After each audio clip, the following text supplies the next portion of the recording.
It's difficult to be a pioneer or create something from scratch.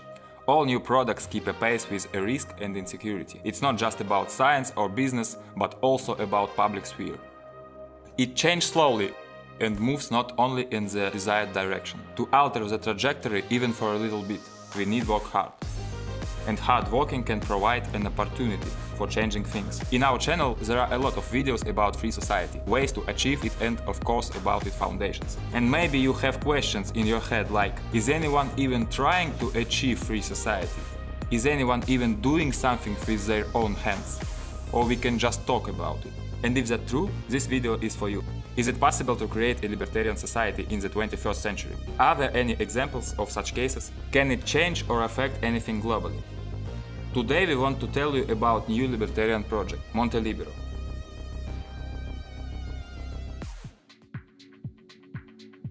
Any project starts with an idea that underlies it, defining global goals and its development path. The Montelibero movement is no exception. Their declaration of principles states the core activity of the movement. Libertarian supporters should bring together to create and popularize free society principles. Participation in the project is voluntary and implies its participants' equal interaction. Equal interaction rests on non-aggression principle. We talk a lot about it on this channel. And individual autonomy. The last one implies free and independent management of individuals' resources and consequently culture and religious freedom. Any person who shares these principles and is ready to cooperate with others can potentially become a project participant. Since the project is offline, not in the web, its main aim is the legality of its activities. And it sounds pretty logically, doesn't it? Why put Atlas at risk if he hasn't even shrugged? Or what he is going to do this time? The Montelibero movement has several global goals. The minimum plan consists in building up libertarian-friendly area, where like-minded people could talk with each other, create their own projects, organize lectures, cooperate and do whatever they want. Optimal plan is more ambitious. Its goals are helping the local libertarian community and other supporters, to create and develop institutions and local governance, to increase the number of like-minded people in a selected territory, for implementing the variety of practice of free society. The maximum plan is about the dream of any libertarian man, to achieve reforms and modernize the country, to change it towards groups of free and independent associations and contracting jurisdictions. That means to bring libertarian ideas to the masses and direct society's future towards freedom. Here you can see parallels with the American Free State Project, or the FSP, and it's no coincidence, because it became not only an inspiration, but also a source of valuable experience that was analyzed and used to create the Monte Libero. Let us recall that the FSP was founded in 2001, and its goal was migration of the libertarians in New Hampshire state, to build a free society there. Nowadays, more than 5,000 libertarians have moved to the state, and another 20,000 people have adopted the project's declaration of intent. Before moving on, I would like to dot the I's and cross the T's, and to explain why the Monte Libero is not an attempt to create Gold's Gulch from the famous novel by Ayn Rand, so that no one writes comments a la "and which of them are libertarians if they live by the laws of the state?" Firstly, they will certainly be more libertarian than armchair quarterbacks who even haven't seen the world beyond the neighborhood, or beyond an unregistered party of dubious-looking teenagers and overgrown libertarian prophets with the smell of booze, but yet regularly typing in online chats ideas about what a free libertarian society should look like. Secondly, in the mentioned literature work, the character, John Galt, wanted to create a modern Atlantis, which is completely isolated from the outside world and inhabited by intelligent people. The rest of the world, having lost in Atlanteans, will naturally fall into decay and stop in development by contrast with the Gold Gulch. The entire modern world is divided between governments, and such scenario is impossible, as well as attempts to separate from them. In some countries, even the discussion about the separation of part of the territory from the country can be interpreted as an assault on territorial integrity and end up in a criminal trial. It is still expensive to create artificial islands, not to mention the conquest of wild marsh. That's why the FSP and projects like it go a different way, by transforming states of part of them and not by avoiding and ignoring it. Such a strategy is not about let's make anarcho-capitalism here and now, but about a long game, about long-term goals, time-consuming means of achieving these goals. It is very important to choose the right place for the implementation of such a project. It's better to do this in advance so that later the time and effort invested will not be in vain. It's going to have to choose a place within the countries, and it's better to do it on the basis of a number of criteria that the project participants have worked out for themselves. With their help, the participants were able to filter out some countries and stay on the best options that suited the project's goals. What were the criteria? The most important of these is the existence of a sovereign state, a peaceful, democratic government, not some dubious, unrecognized autonomy. The criterion of sovereignty cuts off formations like Somaliland, Abkhazia or Donbass. We can argue about the democracy of countries for a long time. Even such an inaccurate criterion allows us to remove a large number of countries from the list. For example, Belarus of North Korea. The idea of moving to such countries to build a non-violent society sounds, to put it mildly, unconvincing. The best they will be able to achieve in such countries is a world with a view of the prison yard. Countries with a constitutional monarchy also don't meet this criterion, because the ruling monarch, if he has legal power, can slow down and impede the future reforms. Another important criterion is the lack of dominance of a specific ethnic group in the country. Political migrants who wish to influence the development of the country of their own are unlikely will resonate among such groups. In fact, it can cause active opposition, non-cooperation and other difficulties associated with integration into the local community. Countries with overwhelming majority of certain ethnic groups, like San Marino or Estonia, are out. Also, this criterion allows people from all over the world to join the project, which makes it more inclusive. The requirements for the population don't end there. An important criterion is the size of the population. The smaller the better. With small population, it will be easier and cheaper to ensure the impact of the project in the country. It's impossible to accurately predict how successful the project will develop, but the choice of a country according to this criterion allows you to lower the bar for the minimum required number of active participants. At this stage, countries such as Switzerland and Argentina, with a population of more than 8 million people, are out from the list. The last but not the least criterion is open access to the world ocean. This geographical feature gives the country the opportunity to better integrate into the global economy, exporting or re-exporting. Small countries can export technology or intellectual works, but for this to happen, many historical factors must be successfully formed, so there are few of them and the cost of living in them is quite high. According to the project participants, access to the ocean is also desirable due to the development of yachting. Owning a yacht, even if it's a very small one, gives great mobility and is an alternative to residential property. Who knows, maybe very soon corporations, tired of government regulation, will begin to engage in sea stealing, the creation of floating islands in the open sea outside the jurisdictions of specific countries. This is where your own ship and the experience gained over the years in its control can come in handy.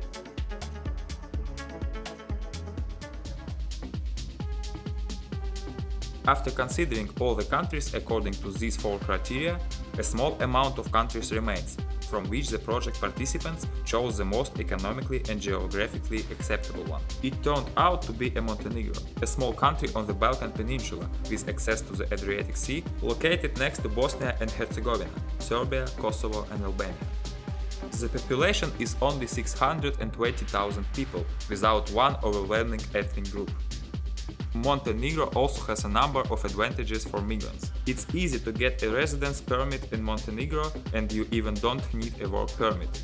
It's enough to find a job in a company you just opened without any real activity. If you are planning to create a large business, then one of the lowest corporate tax in Europe will be a nice bonus. Montenegro is located almost in the center of Europe, which makes moving much cheaper and more accessible in comparison with other countries. Accommodation is also relatively cheap. For a more or less comfortable life alone in a rented apartment, you will need a monthly income of 600 to 700 euros. After the country was chosen, the Monte Libero project participants began to choose a specific place for resettlement. It's worth noting once again that the project sets a global goal, changes in the extent of the whole country, which requires not only a large concentration of supporters, but also their representation throughout the country. But at the very beginning it's difficult to achieve global changes, because of the small number of supporters. So in the early stages it would be a logical step to create some kind of outpost or base to accept the supporters, and later to spread throughout the country. If someone wants to join the project and start creating their own location, no one will be against it. For such purposes, it was decided to purchase a plot of land together. If each participant bought their own plot, it would mean more money spending and exit, so it was decided to buy a large plot cheaply and then divide it up. Such a plot with an area of about a hectare was found. It's located near the city of Bar. What good is Bar? This is the only full-fledged sea cargo port in Montenegro. In addition, it's a railway station and the proximity of 3 international airports in Podgorica, Tivat and Albanian Tirana. The land was purchased by a company owned by the largest investors of the project. After preparing the territory for development, it's planned to divide into plots and privatizing it by the project participants. But how to put it into practice?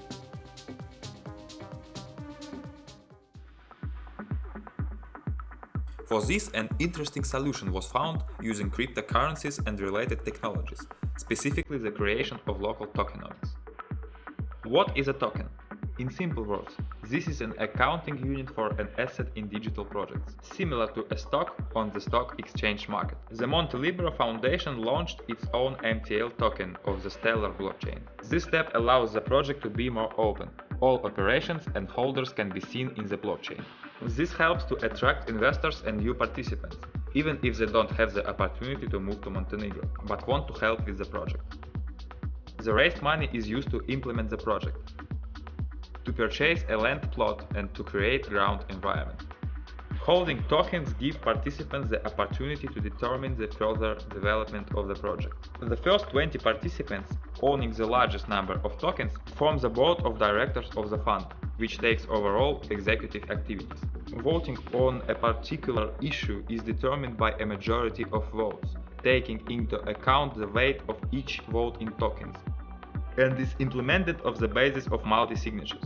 Each participant has their own e-purse and stores their tokens in it. Only the wallet owner knows its private key, and the same key serves as the signature used to sign transactions. After the land tokens owners have approved the general work plan, the stage of partitioning of the territory should begin. It when the tokens are exchanged for the official right to own a specific plot.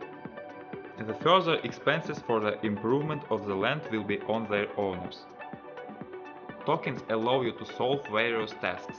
You can create separate tokens for each direction in the project and let the participants choose what exactly to support and what to invest in. For example, with the help of tokens, project participants launch the basic income program in test mode, which distributes 2% of the total amount of the charitable fund among its participants on a weekly basis. Such a mechanism is aimed at support those project participants who have already arrived in Montenegro and help them to settle down. Also, the fund issued its stable tokens in euros with 100% reservation, which are used by the project participants for non-cash payments between themselves, and which can be freely exchanged for cash through the fund assurance system. In Montenegro, non-cash transfers are not widespread, so over time the stablecoin can become an important part of the local economy. We asked one of the active participants in the Monte Libero project to show us how tokenomics works and how difficult it is for new participants to understand. It turned out that everything was quite simple, and an hour later we became a test participant in the project. As a first step, we downloaded a cryptocurrency wallet to the phone, set a password and other security settings. Next, we added the main token of the MTL project and all the others. After funding the wallet, we had several tokens and the wallet address is displayed on a special monitoring page. There you can see the current percentage of the contribution to the project and the weight of the vote, which is determined by the number of a participant's tokens. From this moment, you can start interacting with other participants, make mutual accounts or attract funds for various projects. At the moment, the project has 20 people from 3 countries already settled in Montenegro, and more than 100 tokens holders around the world associated with the project. Given their numbers, they made a good start.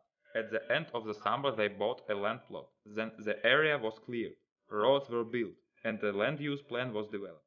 In addition, they organized tokenomics, created chats and materials in several languages for new project participants to simplify the process of moving and adapting to a new country. The current goals of the project are clear: to increase the number of participants, develop economic ties, and develop the territory for comfortable living, carry on business and receive guests who are interested in the project from all over the world. It's still too early to talk about great significance of the project in the life of the country. This will require at least a few years. Who knows how far this plane will fly and whether it will do at the first try, but the project is definitely worth watching. And that's all we wanted to tell. You know what to do to support us. Check for updates.